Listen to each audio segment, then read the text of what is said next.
Today, I'm your host, Jimmy Talbert, partner at Why Not Results, and I'm really excited to talk with Joe Black, who's an important member of our team here at Why Not Results, to introduce the concept of sales and marketing conversion.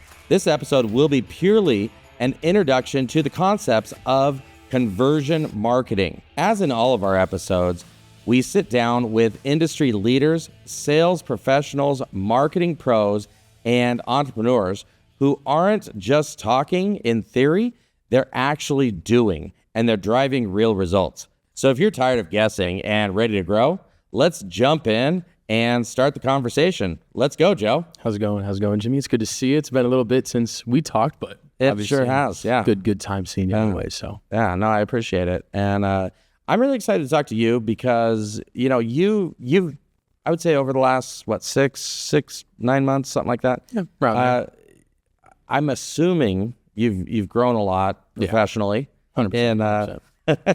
Been a wild couple of months for sure. In being part of this crazy train that's a small business trying to grow, and the digital world in general. I mean, the changes just in the industry and everything like that definitely play a role. I'm interested because you're on the front lines actually talking to potential clients, everything like that, and out there prospecting. I'm interested to hear, what are your, I guess, first question, what has been the most unexpected? So if you look back to when you started doing this sort of outreach approach and content creation approach, it's sort of all encompassing. What's been the most unexpected thing that you've seen so far? Yeah, so for me, I think it's been interesting. Like you said, finished college up, kind of was in a, not necessarily limbo, was doing something else, and then kind of was like, I kind of want to do something else, and came over here now after doing my show and everything like that, Sensor Sports and everything like that, and then kind of came onto the team.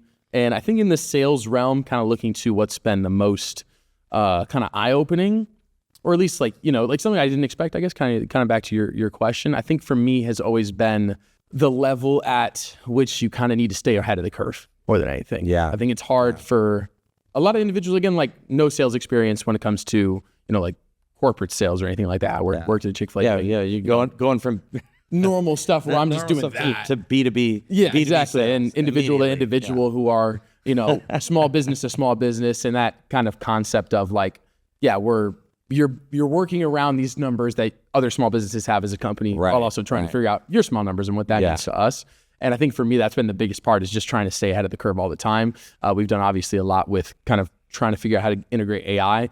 So it's interesting because I kind of came into the sales realm, right, as AI has now been exploding into a different realm, which it's a new world completely. Yeah, which is crazy to me, which is then changing the way that I'm handling stuff and then the way that we want to promote things. I think that's part of the staying ahead of the curve right now. Like trying to figure out like, all right, how does AI integrate correctly into, my daily routine? How does High Level, how does Monday, how do those AI integrated services, like just all of that stuff. It's just been a lot of learning. Okay. Trying to stay ahead of the curve. Okay, but what about interactions with actual leads? I mean, finding people and then getting them a little bit interested and then actually converting them to working with us. Yeah, so for me, the biggest part, I'm a fairly outgoing individual. I don't struggle to talk to people in general.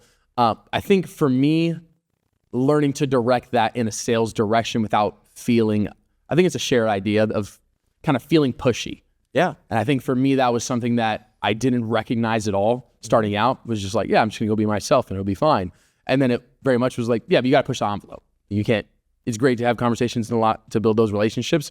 But at the same time, if I'm going to a networking event, if I'm going to X, Y, and Z, we're all there. We all know why we're all there. We're all trying to connect, trying to relate. And I think having those, creating a formula, because I think that's, even some of the classes, I've been doing more sales classes and stuff like that, trying to get, learn more and more. Yeah. And a lot of those things say like, being an amateur, you just don't have the system set up. Professionals have systems set up for how they want to handle things. And for me, the closing realm, the different aspects of sales are all foreign when it comes to real interactions with me. Sure. And I think for me, interacting with individuals, figuring out their pain points, figuring out the direct way to talk to those pain points and how I can help them out with those specific things has just been, again, like you said, it's just been a process, learning that type of stuff, learning what makes sense, learning how video fixes certain pain points, learning how video can amplify certain businesses and stuff like that. So absolutely. And I think what you're describing is a funnel, is that sales and marketing educational or conversion funnel, right? That people go in, and we're going to cover that as far as like where that fits in, and how to sort of fill in some of those gaps, right? Because you can only be in so many places at one time. Not everyone, when they have a question, is ever going to reach out to you. 100%. They're just going to live with that question, unless you proactively, have things out there. So, we'll definitely talk about that. Now, talk to me a little bit about, so once let's say you get a lead, or you talk to someone who might be interested, whether it's doing a podcast, or maybe they need some sales videos, whatever, they're doing a course, or who cares? Whatever the need, whatever is. that product is. Yeah, that we could, and hey, we can fulfill this at a super high level.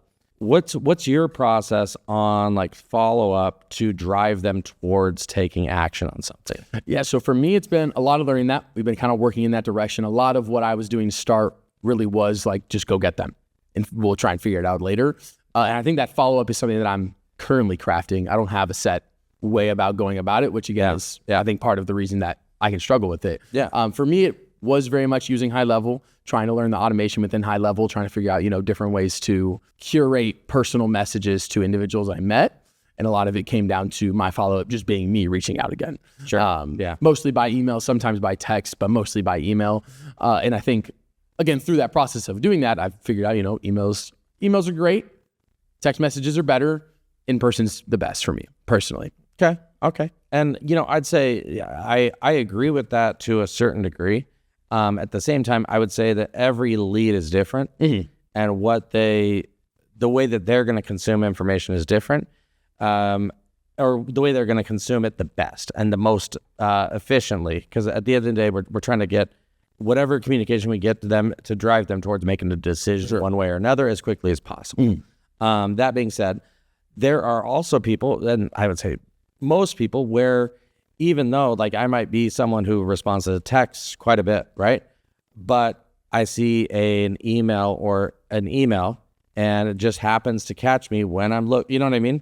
And that's where I think consistency across all levels is actually in this world where everyone's so ADD and so all over the place. I think you have to be everywhere all the time in order to actually be effective and actually drive like real results that then you can start to quantify. And there's some situations where you actually can track most of those For sure. in what worked and what didn't, what drove, that next section. You can't always though. And so in that respect, right, even if you can track 3 out of the 4, you still need to do all 4. Okay. That's the way I look at it, and what I've seen success with in the past. And so what I want to kind of walk you through is sort of the initially, like at least it doesn't matter whether you're finding people online, whether you're doing networking events, whether you're doing whatever, right? Cold calling, you fill in the blank on how you find people who are interested, but how you take them from an awareness level to being someone who's willing to pay you money, right? And sort of what that looks like. So, and I think that's kind of where I've been stuck is how do I push over the edge more than anything? Because I feel like I talk to a decent amount of people at networking events, whatever it is. And it's always that, all right, but how do I get you to, because to me, I feel like it's always convincing. Like that's the feel that I've had. And how do I convince you? It sounds to me like you're potentially selling people too early. Okay. So you think about it, okay, you've got different levels. So you've got, and the way that I always think about it from a marketing perspective, right, is you've got your suspects, your prospects, your leads / opportunities, right? And then you've got where the decision is made and your clients or your customers, right? Okay. And this doesn't matter. You could have a fully online business, you could have a fully offline business. It does not matter. This is the same theoretical process, okay? So you have people who maybe they saw a video. Maybe you shook their hand at a networking event and gave them your little 15, 20-second spiel and nothing else, right? That's a suspect, right? They could have seen your video on social media. They could have whatever, right? They maybe visited your website for who knows what reason, right? And then the prospect category is for businesses that are capturing people who, and maybe they're capturing them with some information. So, for example, people you meet and you grab their business card, right? That's a prospect now. Right, that's potentially. You now have a way to follow up with them and hopefully drive them towards a lead or an opportunity, depending on how you look at it, right? I would say opportunity is more a B2B term, whereas like prospects more of a B2C term. Regardless, like they're one and the same in most categories. B2C being business to consumer. If you think, if you're thinking about it in a multi-layered situation, right, where you get their information, and then once you actually are able to engage with them, right, and then you get to kind of the decision-making phase, and what that entails is, in many cases, so it takes follow-up first to get them to. It takes each of these stages. There's a conversion, right? It takes a conversion if we're talking digitally, for example. That's where a lot of businesses are, right? There's a lot of people paying for a lot of ads and all this crap spent on it. But if you don't think about, like, if they're only thinking about how do I get people to my site and get people to purchase, and that's their only concern, they're never going to be successful, and unless they have just some dynamite, ridiculous, stupid product, which 99% of people don't.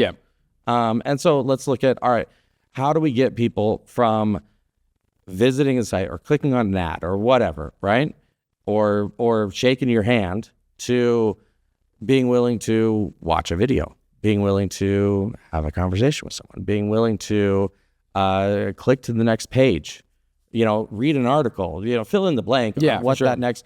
But each of these are conversion points, and it's about having compelling messaging that draws to the right person. Right. And again, each business is different. And we're going to have other episodes where we actually cover that specific these with different types of businesses, different types of situations, stuff like that. The one thing I think for me that has been good is that my follow-up post client I think is very good. I keep up with people. Awesome. I'm always asking back. And I feel like it really is that middle spot that I struggle with. I guess like more question to you, kind of in this aspect of suspect, prospect, lead, forgot what the last one was, opportunity. Is there a certain limit of time you put yourself towards? What in your mind leads to something that is worth more time in a sense? Or is everybody worth the same amount of time? If I'm spending, doing 4 out of 4 for every single individual when it comes to follow up, that's the same, in a sense, that's the same amount of time placed on everyone if I'm doing all 4. Granted, it doesn't have to be a large amount of time. But how do you start to distinguish between this deserves more time, this doesn't deserve as much time? Well, I mean, what you're talking about is essentially sales and marketing. Correct, yeah. So where does sales and marketing become more important than some of the other remedial things, right? And I would refer you to someone like Jeff Bezos, who said, if I had $10,000 left in my bank, so one of the wealthiest men in the world, if he lost everything, and I think it was 10,000 that he said, but left in my bank, I'd spend them on marketing. Spend every dollar on marketing and try to turn things around. And I think that's the way you also need to consider your time, right? What is the most important? Where does, in most large business, especially in the B2B world, but really any business, where does the majority of the spending go? It goes into drawing successful businesses. Yeah, for sure. We're not talking about the rest. It goes into sales and marketing. Right? Now, the reality is video is an instrumental part of both. And we'll cover how that fits in, because it really is, and it's something I believe in. That's why I partnered with Mario. 100%. So my conversations are always pretty fruitful. And even before I ever partnered with him, I don't know if you know this story, but one of the reason we partnered, so I met him through a mutual connection who was doing some work for him. I ended up just tagging along, and he needed some stuff done. I helped him with that. But for another business completely. And I saw the studio. I was like, what the hell is this? This is awesome. It's the reaction everybody has. What are you doing here? And open the door. If they come on my show, they're like, wait a minute. And then I ended up, I was in the corporate world. I went to another company. I was head of marketing at a company called Chime. It's called Lofty now. The CRM and marketing automation for real estate professionals. And so when we needed some video done, I was like, oh, I know a guy with a studio. It wasn't something he didn't pursue me necessarily, right? But I was just like, oh, I know a guy. But it was because of my belief in the way video can drive sales. And like the first video him and I did together for that company when I was working for them. You know what I mean? We drove record sales from an initial campaign, and it was my first 2 weeks with the company. That's wild. That we did it. Yeah, came in here, recorded. Good little piece to throw in real quick. Yeah, I mean, but it was, and it's because video provides a way to connect with people. So you think about, you have a funnel. Okay, so let's say on the suspect level. Okay, let's say you get in front of, whether it's online, offline, whatever. Let's say you get in front of 5,000 people. Yeah. Right. From that, let's say you get somewhere between 150 people, actually, let's just call it 100, who are somewhat interested. And I don't think I'm out of line with those numbers either. You know, you shake a lot of hands to get anyone who's actually interested too. Sure. Just like a website gets a lot of people, or a video, and even or our whatever. views as of late have been driving more for sure. Yeah. And so you get in front of this many people, you get this many people who are actually interested. And then from there, you get so many people who are willing to talk to you, right? Which is the next step. And who will actually show up for the appointment, 100%. Stuff like that. And it's really between that point, okay? So the suspect point, you just got to keep putting crap out there. Yeah, just continue to gather suspects. Doing what you're doing, right? And again, you need a lot of content to do that. Yeah. But then the next point is like when you're able to either have a conversation with someone or watch what they're doing on your website, to then be able to resend or retarget with very specific and diagnosed types of content, which will overcome that objection. Yeah. Okay. And so that's where having very dialed in content, and this is tough for any business. Yeah, you know what I mean. I mean, we're talking. That's the goal. We're talking in a perfect world. Yeah. The goal is to get, but to be able to do that as effectively as possible, right? You need two things. You need some process, right, for what type of content, how you're creating it, how you're sending it to them, when it's being sent up. And then you also need automation, okay? Whether email automation to trigger you to do something, to make a certain call, to do something, you know what I mean? Yeah. And then you still need the automation with text message that goes, whatever, to fill in along the way. Yeah. Right? For what you can't do. You can't be in every place at once. Yeah, for sure. Right? I mean, me and Mario talked about, the biggest, I think it was me and Mario, and then I was talking to one of the other guys we were partners with Derek, the social media strategist, and talking about the reason Pepsi isn't putting out ads for you to buy Pepsi in the moment. Mm-hmm. Again, granted, this very, very different example, but they're just putting Pepsi ads out so that when you go to the grocery store at some point, you think, maybe I should buy Pepsi. I don't know if I should. Right. And again, there's no reason to not adopt that mindset with small business. Yeah. You don't have the, influence of Pepsi, but the idea still stands. You're not trying to necessarily sell to them in that one email. You're trying to stay top of mind and all the time. To push back on that, you might not have the influence of Pepsi, but that's actually why you need it that much more. Yeah, fair. It's because you don't have that brand recognition, right? Fair, 100%. But on top of that, okay, it's about having I would say, venture to say, with most small businesses, there's some sort of manual follow-up, right? Yeah, 100%. But then there's a bunch of touches that in most cases are going to be needed between now and then. Because if you can do things to increase the traffic on your website, do all the, increase your views, whatever, right? The only way to grow your business with that model, right, is all right, now we have to double the amount of people. Well, I can't double Joe. Yeah, 100%. Because he's doing some networking. It's really expensive to double the views on your website. 100%. It's really expensive to, and then the problem is that then let's say we're able to put you in that many more places. Well, now you're able to follow up with less people. Now you're able to take less phone calls, to do less things, right? Things are going to slip through the cracks. So here's the thing is you need that's why a process for lowering the funnel, right? Because that's up high. Yeah. Lowering the funnel is that much more important, is to drive conversion. So to really grow the business, what you need to do is then, if you're already getting people into the funnel, right? The first step in driving actual increase in sales is to improve that conversion process. And what that takes is process and automation, obviously testing and iteration and optimization. You know what I mean? For sure. That's down the road. Yeah. But initially it's a process and automation. So that, because you can't test something unless you're doing something consistently. Okay. You can't test where you don't know where the holes are. Yeah. If you're doing something different every freaking time. 100%. Yeah. And so that's where, and so I think back to like a saying that I heard, and I've been in the digital sales and marketing world for a long time, right? So like a normal person says, if you want something right, you do it yourself, right? Well, if the reality comes down to, if you want something done right, you build a process, okay? Process is in place for businesses that are built to last. Process creates scalability. If you want to have a scalable process, right, you need to adopt automation and have the proper systems in place. Yeah. Now, does that mean that you need to wait until you have all the proper systems in place to ever start creating content and putting it out there and doing it? Absolutely not. No. Absolutely not. Okay. One Don't wait. Yeah. Don't need to wait. Yeah. If anything, you need the content. Yeah.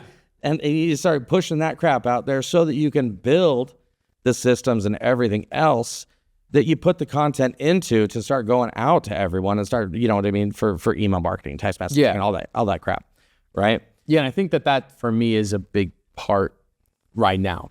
Like, hey, like let's formulate something, test it out, formulate something again, test it out. And for me, it very much like I've lacked in that realm of follow-up, testing the follow-up with different types of emails because of whatever reason, but lack of consistency. Yeah, just lack of consistency. Which is a lack of that specific process, thing all the time. right? Yeah, exactly. Which Mario's been walking you through some different things that Yeah, we for put sure. together with the high level and stuff like that. Yeah, which again is it's interesting because we talked a little bit high level when I first came on, and Mario was like, "Hey, like we're gonna push this off for a little bit because it's a lot of stuff." We're talking CRM and marketing automation for anyone who doesn't understand. Yeah, for sure. And for me now, like getting into it, I'm like, God bless. There's a lot of there's a lot of use, but it's also massive. Yeah, like all of the different stuff. And even today, I was trying to make a different workflow within it, and I was like, good God, this is confusing me. That's where I don't think you need to like right now.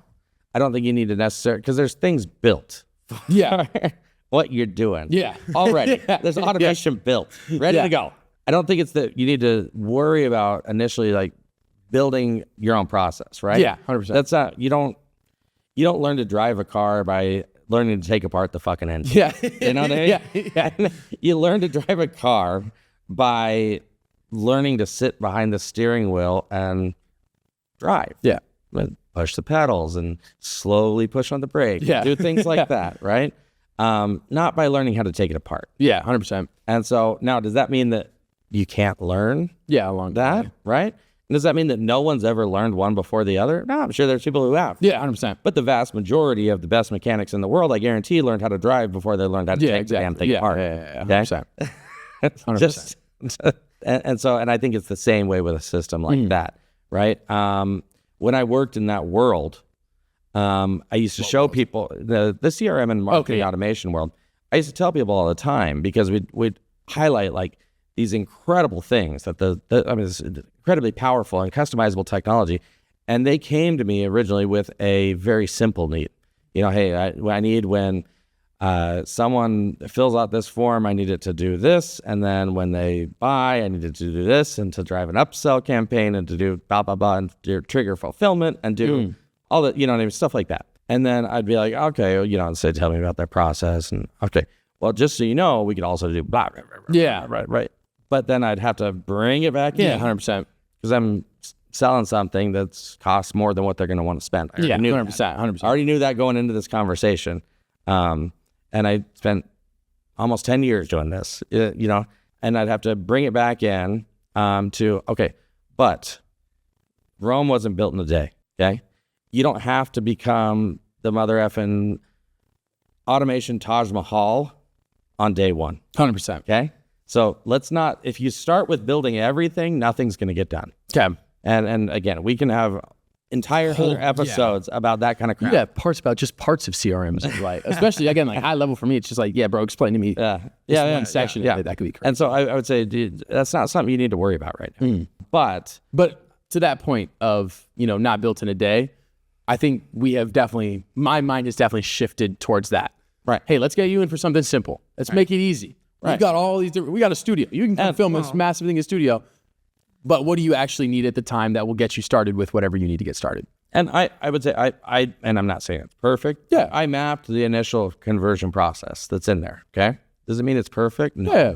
It was originally, parts of it were built for when Bob was cold calling. Yeah, 100%. Stuff 100%. like that. You know what I mean? So it doesn't mean it's perfect. Doesn't mean the content's perfect. Right. But it's much easier to go in there and change an email, maybe throw a piece of content. Yeah. Yeah. You don't have to rebuild the whole thing. Yeah.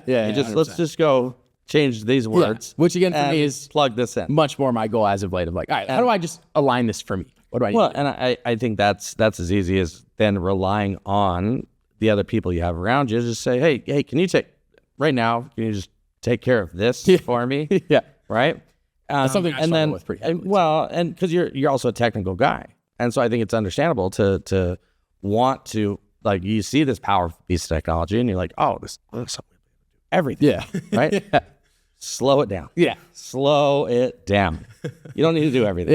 Yeah. The reality is like formulating an effective process overall. And this has changed since I was selling compared to what you're doing now, okay?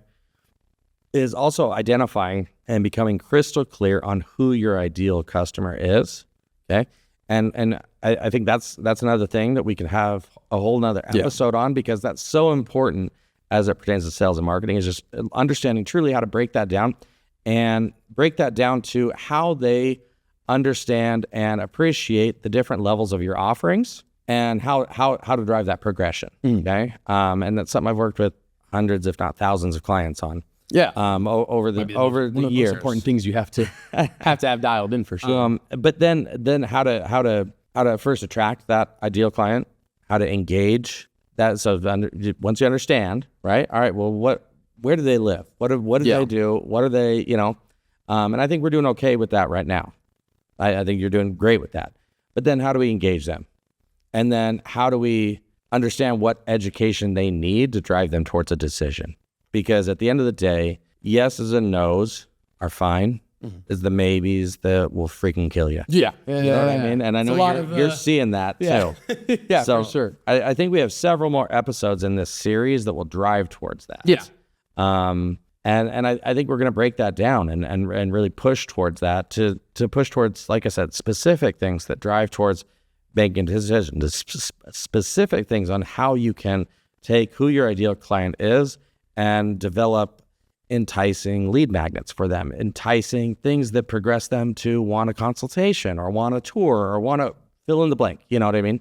Want to take the next step. And the more we can do that, and the more we can dial that in and have a way to actually measure the results, we're going to be in a much better place. Yeah, 100%. What other I guess questions or? I think it's good. I think again, surface level. I think most of my questions will start to go more in depth. Yeah. We don't have time for that right now. But very much in that direction of, I think most of the stuff I have questions about are deliberately geared at, this specific workflow and how to get that specific thing to work. Yeah, yeah. And I think that's where a lot of my questioning. That's system stuff. Yeah. Like, I'd say again, like, and I think that as you start to understand how the systems support the strategy, you're also going to Fair. You know what I mean? You're 100%. You're going to be. Things are going to click a lot more. Yeah. I mean, you seem fairly analytical, and so it's not going to be real tough for you to you to grasp. Very much is just hands on, and then I'm good to go. I'm like, okay, yes, cool, sounds good. yeah. And so that stuff can be broken down, and again, the strategy is one of the most important things, and we'll break that down actually through this series as well. Is just better understanding the strategy and the psychology of different aspects of the conversion, the psychology of persuasion and things like that. All of those types of things. Yeah, which again is it's all exciting stuff. I'd say as an intro into the sales world, it's definitely been trial by fire out the ass. And it's been like, all right, bro, like I kind of want that direction a little bit more. Even just understanding of like, all right, what's the strategy? Hey, what is the strategy? I don't necessarily know exactly what the strategy is for this specific. What's strategy for this specific thing? But again, like you said, we'll delve into that. We'll dive into that. We'll break it down, and where we need to make adjustments within our systems and our process, I think we do it. And we just do it as we're going. So this will be a fun series for me. Oh, it sounds good. I'm excited. All right, signing off.